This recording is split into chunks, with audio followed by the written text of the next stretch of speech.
नमस्कार, हमारे चैनल में आपका स्वागत है। मैं हूं रामचंद्र मौर्य।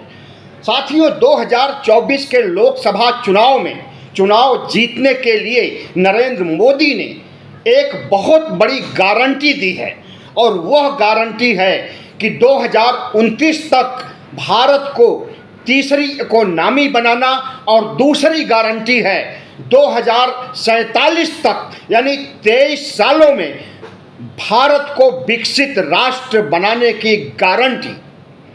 इसके पहले भी 2014-2019 में प्रधानमंत्री नरेंद्र मोदी तमाम गारंटियां दे चुके हैं और उसमें से एक भी गारंटी सफल नहीं हुई, एक भी गारंटी पर खरे नहीं उतरे हैं प्रधानमंत्री नरेंद्र मोदी।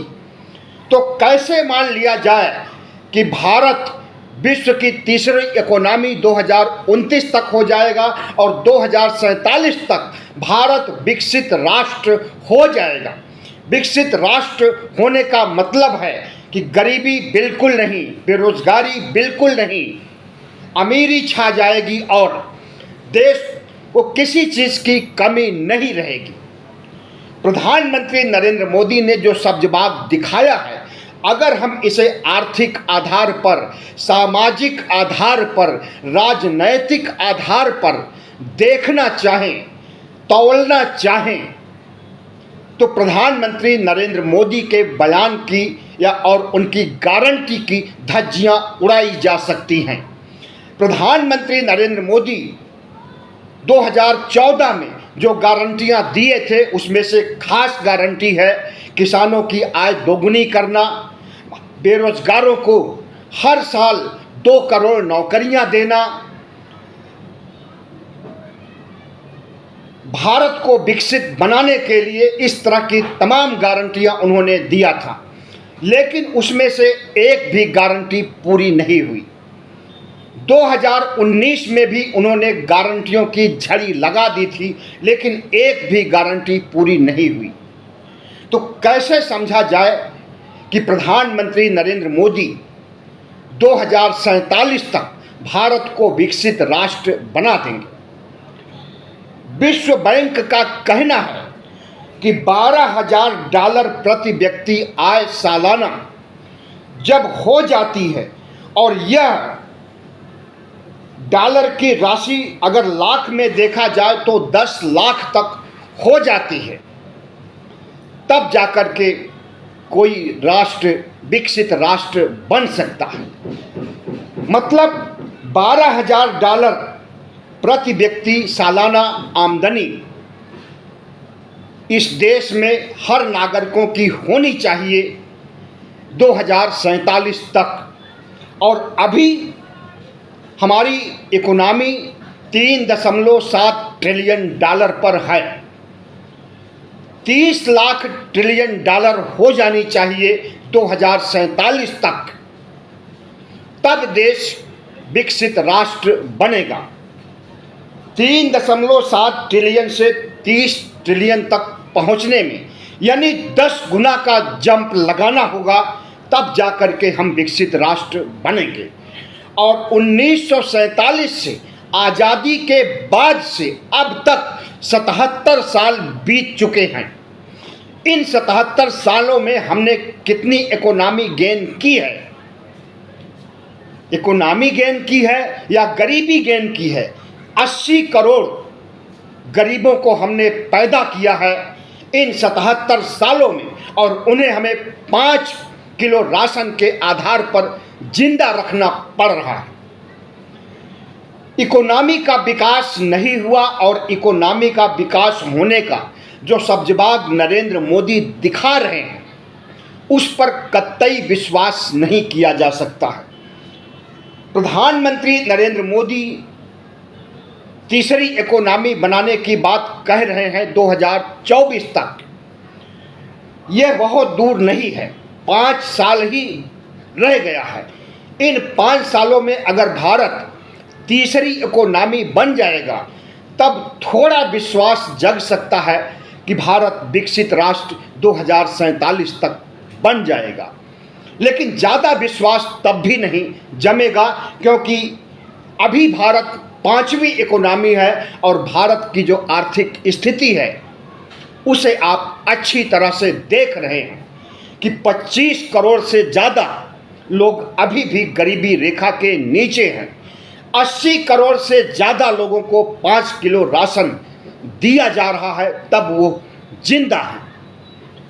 तो इतना बड़ा छलांग इकोनॉमी के मामले में भारत कैसे लगाएगा, उसका आधार क्या होगा और भारत की आय बढ़ने का जरिया क्या होगा।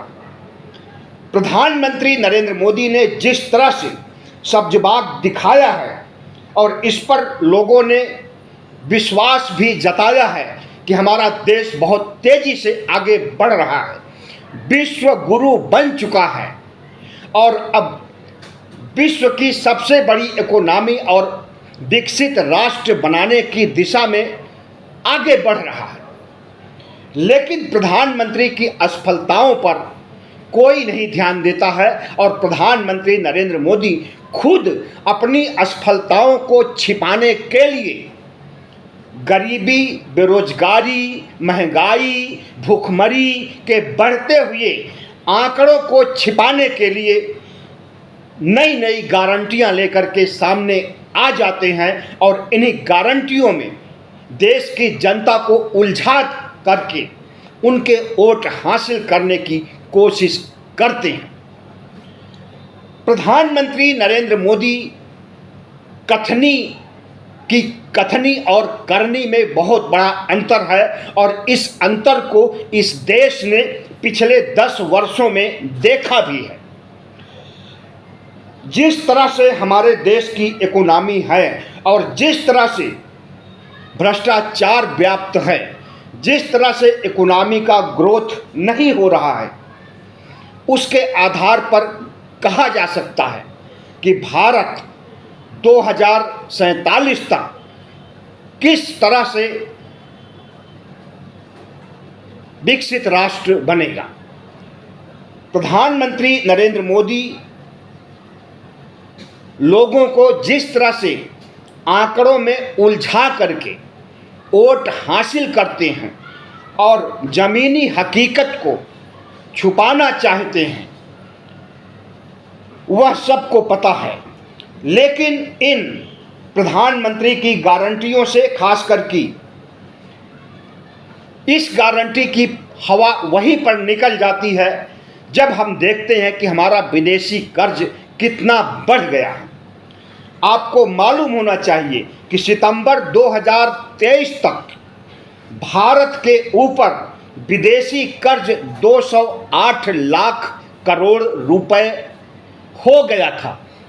इन लगभग 1 साल में हो सकता है कि और भी कर्ज बढ़ा हो,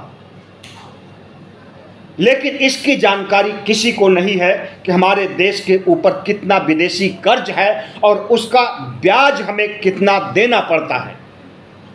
अर्थशास्त्रियों का कहना है कि ब्याज अगर हम नहीं अदा कर पाएंगे तो ब्याज का भी ब्याज यानी चक्रवृद्धि ब्याज भी देना पड़ेगा। 208 लाख करोड़ रुपए भारत के ऊपर विदेशी कर्ज है, इसमें से 161 करोड़ भारत सरकार पर है और 161 लाख करोड़ भारत सरकार पर है और 44 लाख करोड़ तमाम राज्यों पर है। राज्य कंगाल बने हुए हैं और भारत सरकार की भी स्थिति अच्छी नहीं है। जिस तरह से प्रधानमंत्री नरेंद्र मोदी की सरकार ने फिजूल खर्चियाँ की हैं, जिस तरह से चुनाव में फिजूल खर्चियाँ की जाती है, उसे भी यह देश देख रहा है। और जिस तरह से अग्निवीर के मामले में या फिर विकास के किसी भी रास्ते को हम देखते हैं तो अर्थाभाव की वजह से विकास कार्य सुचारू रूप से नहीं हो पाता है। लेकिन प्रधानमंत्री नरेंद्र मोदी अगर तीसरी इकोनॉमी बनाने के नाम पर वोट मांग चुके हैं और मांगना चाहते हैं और 2047 तक लगातार अपनी सरकार बनाना चाहते हैं। तो सवाल उठता है कि क्या नरेंद्र मोदी, जो कि 17 सितंबर 2050 को 100 साल पूरे हो जाएंगे, तो क्या 100 साल की उम्र तक प्रधानमंत्री नरेंद्र मोदी प्रधानमंत्री बने रहना चाहते हैं?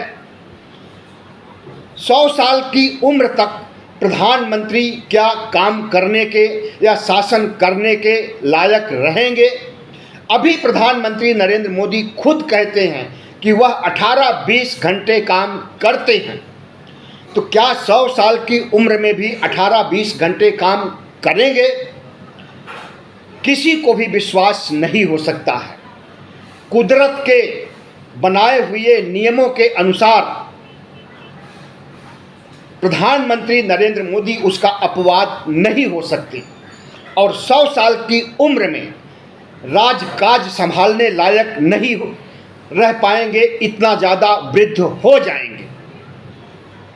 तो प्रधानमंत्री नरेंद्र मोदी की भारत को विकसित राष्ट्र बनाने का सब्ज-बाग जिस तरह से उन्होंने दिखाया है, उससे 3 सवाल उठते हैं। पहला सवाल, विकसित राष्ट्र के नाम पर 23 साल तक क्या प्रधानमंत्री लोगों को बेवकूफ़ बनाना चाहते हैं, धोखा देना चाहते हैं? पिछली गारंटियां एक भी पूरी नहीं हुई और अगली गारंटियों के आधार पर चुनाव जीतना चाहते हैं? प्रधानमंत्री नरेंद्र मोदी ने मार्गदर्शक मंडल 2014 में बनाया था, जिसमें भारतीय जनता पार्टी के 75 पार नेताओं को डाल दिया गया था और उन्हें मार्गदर्शक मंडल में रह करके सिर्फ आशीर्वाद देने, दुआएं देने का अधिकार रह गया था। राजनीतिक अधिकार खत्म हो गया था। न चुनाव लड़ सकते थे, न लड़ा सकते थे, न प्रचार कर सकते थे और न कोई सियासी काम कर सकते थे। तो प्रधानमंत्री नरेंद्र मोदी 2025 में 17 सितंबर 2025 को 75 साल पूरे हो जाएंगे। क्या वह मार्गदर्शक मंडल में नहीं जाएंगे? और अगर नहीं जाएंगे तो मार्गदर्शक मंडल क्या सिर्फ आडवाणी, वाजपेयी और जोशी के लिए बनाया गया था? सवाल तो बहुत से हैं, लेकिन अगला सवाल यह भी है कि प्रधानमंत्री नरेंद्र मोदी बड़े बड़े सब्जबाग, बड़े बड़े जुमले सुना करके इस देश में अपनी 10 साल की असफलताओं को छिपाना चाहते हैं। बेरोजगारी, गरीबी, भूखमरी, महंगाई से लोगों का ध्यान हटाने के लिए ऐसे जुमले सुनाते हैं जिसके लिए कि इंतज़ार करना पड़ेगा और थोड़ा बहुत नहीं 23 साल तक इंतज़ार करना पड़ेगा। प्रधानमंत्री नरेंद्र मोदी जब 100 साल के हो जाएंगे तो क्या चुनाव लड़ने के काबिल रहेंगे? क्या शासन चलाने के काबिल रहेंगे? क्या जिस तरह की राजनीति कर रहे हैं पिछले 10 सालों से, इस तरह की राजनीति करने में सिद्धहस्त रहेंगे? और प्रधानमंत्री की कुर्सी क्या किसी को नहीं सौंपेंगे? अगर नहीं सौंपेंगे तो क्या इसके लिए कुर्सी का युद्ध भी हो सकता है? अमित शाह और योगी में अभी से जोर आजमाइश शुरू हो गई है प्रधानमंत्री पद के लिए और प्रधानमंत्री नरेंद्र मोदी इस देश को बता रहे हैं कि अभी वह 23 साल तक, जब तक कि भारत विकसित राष्ट्र नहीं बन जाएगा, तब तक बने रहेंगे। बहुत बहुत धन्यवाद। हमारे चैनल को सब्सक्राइब कीजिएगा, लाइक कीजिएगा और शेयर कीजिएगा।